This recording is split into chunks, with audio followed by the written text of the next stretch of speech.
of the sources, another source that you have, and that happened to be our source in this case, is we did sell it. Okay, we found customers to order and pre-order, and actually even put money down ahead of time, right? So that we could build it. And in our case, we were able to target and be introduced, and we were able to sell to a Fortune 10 company that was really excited about it, and basically, you know, helped us get that ball rolling, right, based upon that sell. So customers can be a funding source. I think it's really easy, and maybe because we hear about this, it's really easy to think, oh, I need to go raise equity, I need to go raise equity. And that may be what you need to do. Okay, that might be what you need to do. But there are many sources for funding if that's what you're looking for. So customers can be a source. A partner, if someone has a vested interest in your product and they think that once your product's built, maybe their sales can go up because they can sell it for you, if they're a channel partner, or maybe they're a solution partner as well, that'll get their technology out because you guys can combine, you know, your solution with their solution.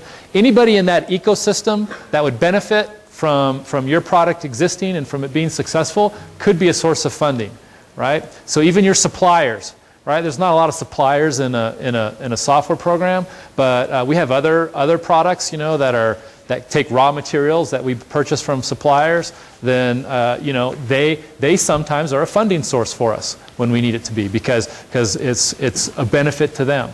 Right? So we actually prefer those types of funding sources as to the other types that we started our conversation with, for lots of reasons. One is these funding sources, once that transaction's done, your commitment level to them is done as well, right? Whereas if you bring on partners or equity investments, etc., those guys are now, you're carrying them the whole way.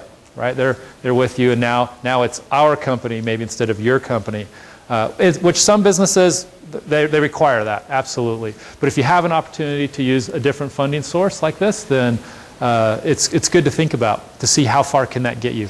And sometimes maybe those funding sources just get you to further prove your concept, right? Depending on how many pre-sales you can get, or.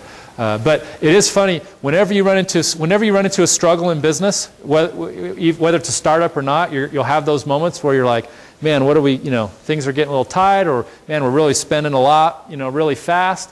It's surprising because almost always our number one answer, it's really weird how this works out, but if we had more sales, it would fix everything.